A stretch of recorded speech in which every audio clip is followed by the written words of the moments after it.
मित्रांनो नमस्कार. आजच्या सत्रामध्ये मी श्री वानखेडे सर तुम्हा सर्वांचे स्वागत करतो माझ्या या यूट्यूब चॅनलवर. आणि आज आपण पाहणार आहोत सेतू अभ्यासक्रमाअंतर्गत दिवस 37वा वर्ग 10वा विषय गणित, घटक गुणोत्तर व प्रमाण आणि उपघटक आहे प्रमाण व परंपरित प्रमाण. क्षमता विधान आहे विद्यार्थ्यांना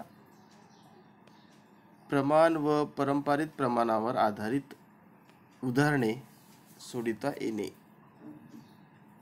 क्षमता विधान आहे मित्रांनो आजचे प्रमाण व परंपरित प्रमाण यावर आधारित उदाहरणे विद्यार्थ्यांना सोडवता येणे. चला तर मग पाहूया आजचा सेतू अभ्यासक्रम.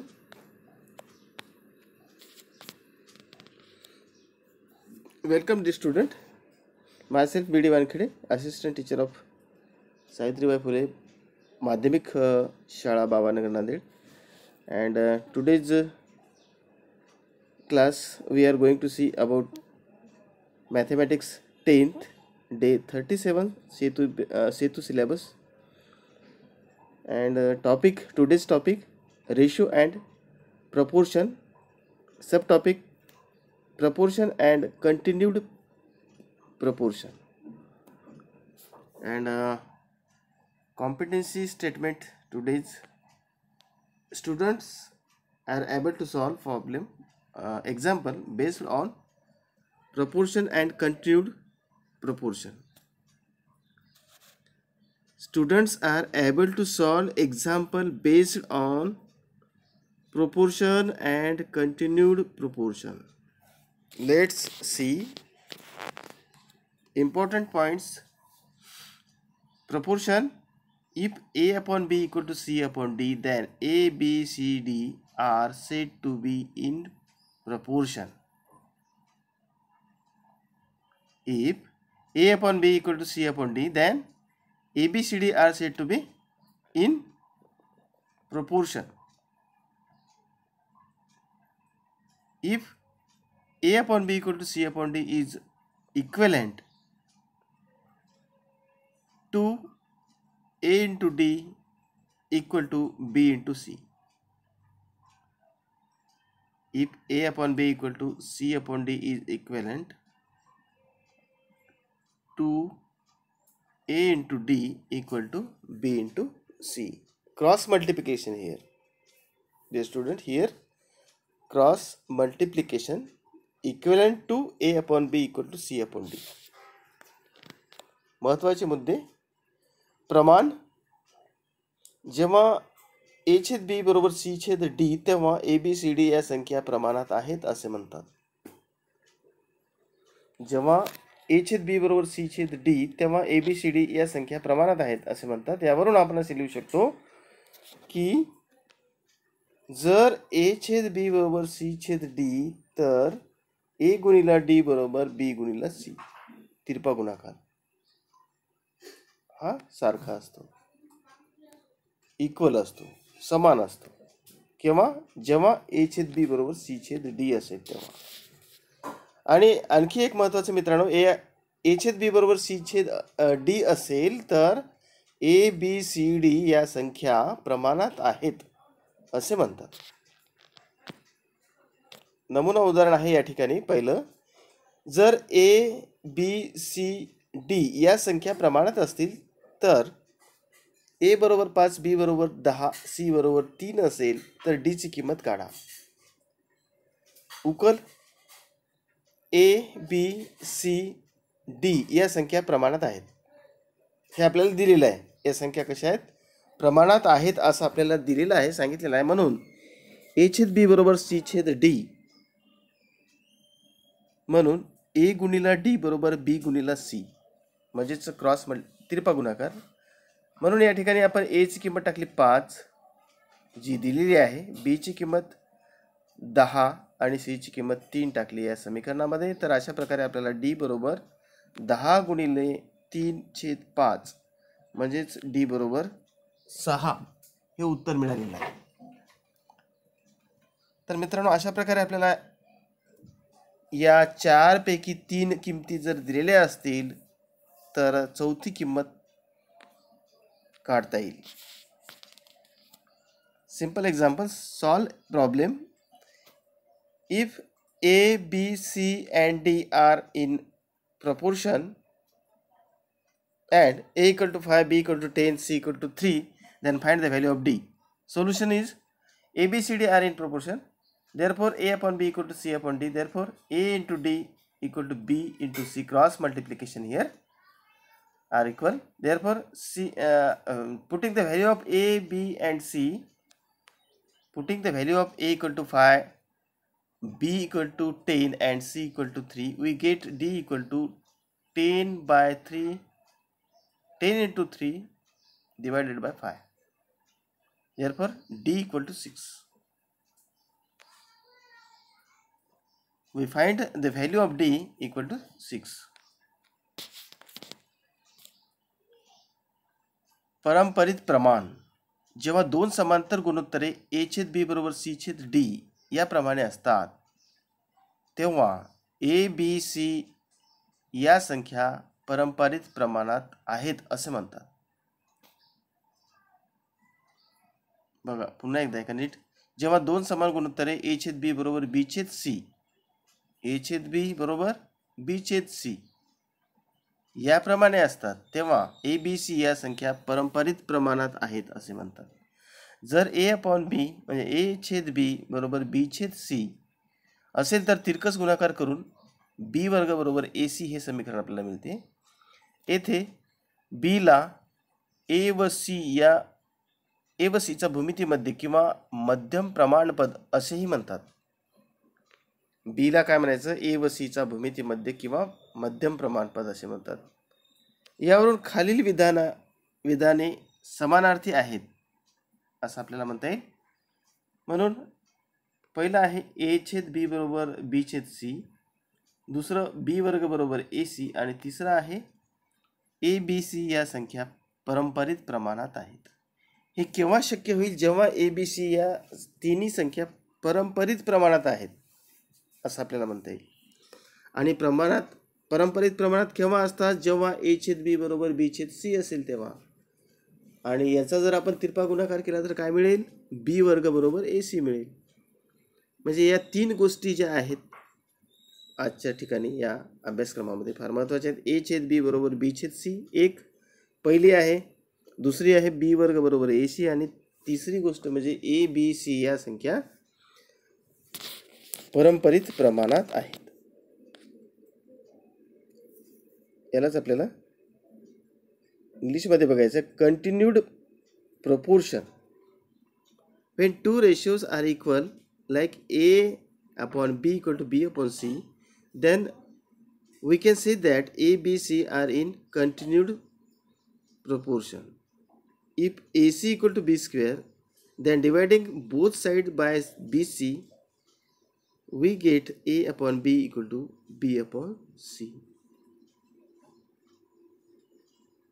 If AC equal to B square, then A, B, C are in continued proportion. When A, B, C are in continued proportion, then B is known as geometric mean of A and C. Mean proportional of A and C.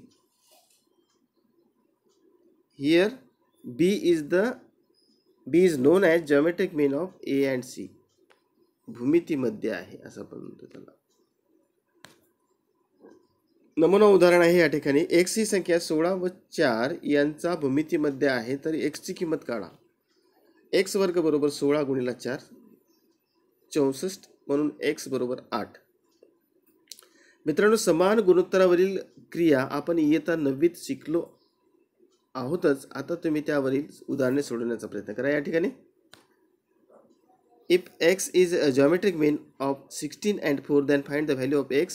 Solution is x is geometric mean of 16 and 4. Therefore x square equal to 16 into 4. Therefore x square equal to 64 and x equal to 8. We learned the operation on equal ratios in standard 9. Now try to solve the following problem. स्वाध्याय. जर A, B, C, D या संख्या प्रमाणात असतील तर A बरोबर 4, बी बरोबर 8 आणि सी बरोबर 5 असेल तर डी ची किंमत काढा. काय करायचं आपल्याला? डी ची किंमत काढायची आहे. तर या ठिकाणी आपण असं लिहू शकतो. पहिले एक सोडून देतो बघा. ए छेद बी बरोबर काय? सी छेद डी. म्हणजेच काय? ए डी गुणिला बी सी.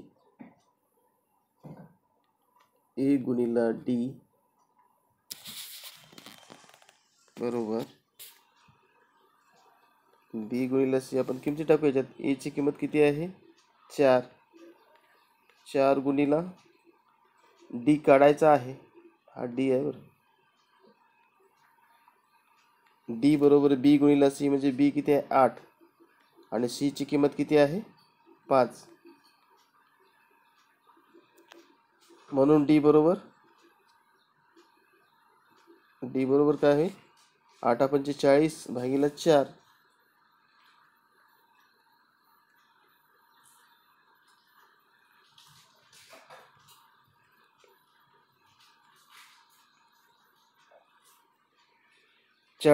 म्हणजे 10. डी बरोबर किती मिळालं? किंमत आपल्याला डी ची किंमत अशा प्रकारे मिळाली आपल्याला 10. डी बरोबर 10. हे झालं पहिलं स्वाध्याय. त्यानंतर आहे दुसरा. जर ए बरोबर 2, बी बरोबर 3, सी बरोबर 4, डी बरोबर 6 तर ए बी सी डी या संख्या प्रमाणात आहेत का? प्रमाणात आहेत किंवा नाहीत हे कशावरून ठरवतो आपण? जेव्हा ए छेद बी बरोबर सी छेद डी असेल तेव्हा. तर बघा येते का? ए छेद बी बरोबर सी छेद डी काय येईल मग? 2/3 बरोबर 4/6.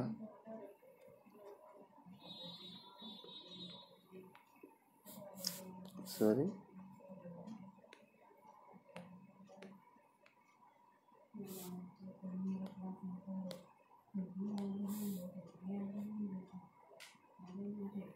चार छेद 6 म्हणजेच प्रमाण सारखं झालं. 2/3. 2/3 बरोबर 2/3.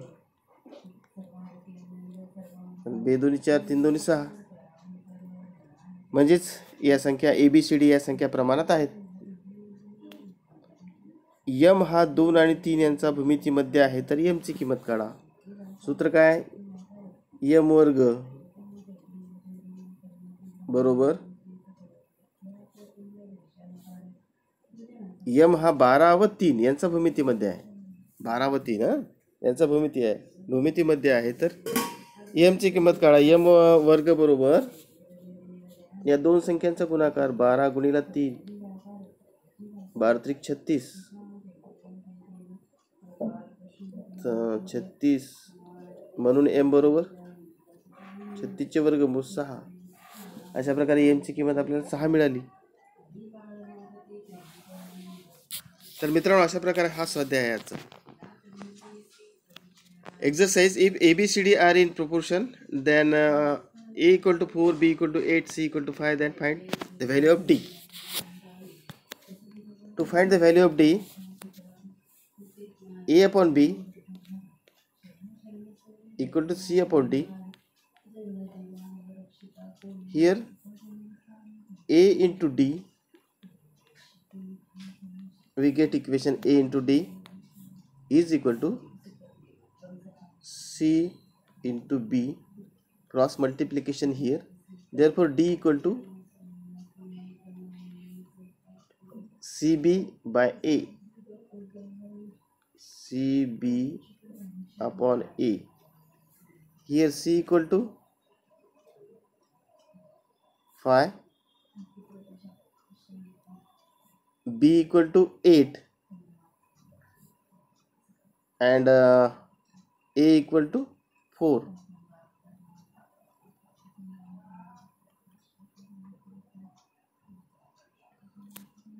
(40 by 2 = 10). Therefore the value of D equal to 10 here. In second example, if A equal to 2, B equal to 3, C equal to 4 and D equal to 6, then verify A, B, C, D are in proportion or not. A upon B equal to C upon D. Here A equal to 2, B equal to 3, therefore B 2 by 3 equal to 4 by 6, 4 by 6, and 4 by 6 equal to 2 into 2 4, 2 into 3 6, therefore 2 by 3, therefore A, B, C, D are in proportion. Yes. If m is the geometric mean of 12 and 3, then find the value of m. Therefore m equal to m square equal to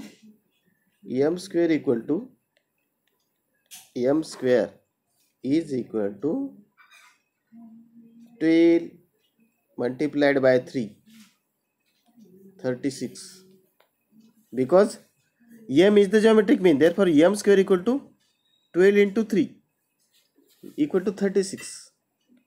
Therefore m equal to root of 36 equal to 6.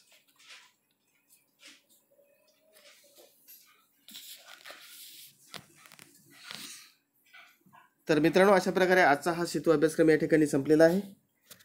हा शेवटपर्यंत video पाहिल्याबद्दल तुमचे धन्यवाद. तुमच्या मित्रांना सांगा आणि माझ्या या चॅनलवर नवीन असाल तर नक्कीच सबस्क्राईब करा. Easy math by Wankhede sir. आणि भेटूया उद्याच्या सत्रामध्ये. तोपर्यंत हा पूर्ण सिलेबस तुमच्या वहीमध्ये लिहून ठेवा आणि स्वाध्याय पण करा. धन्यवाद.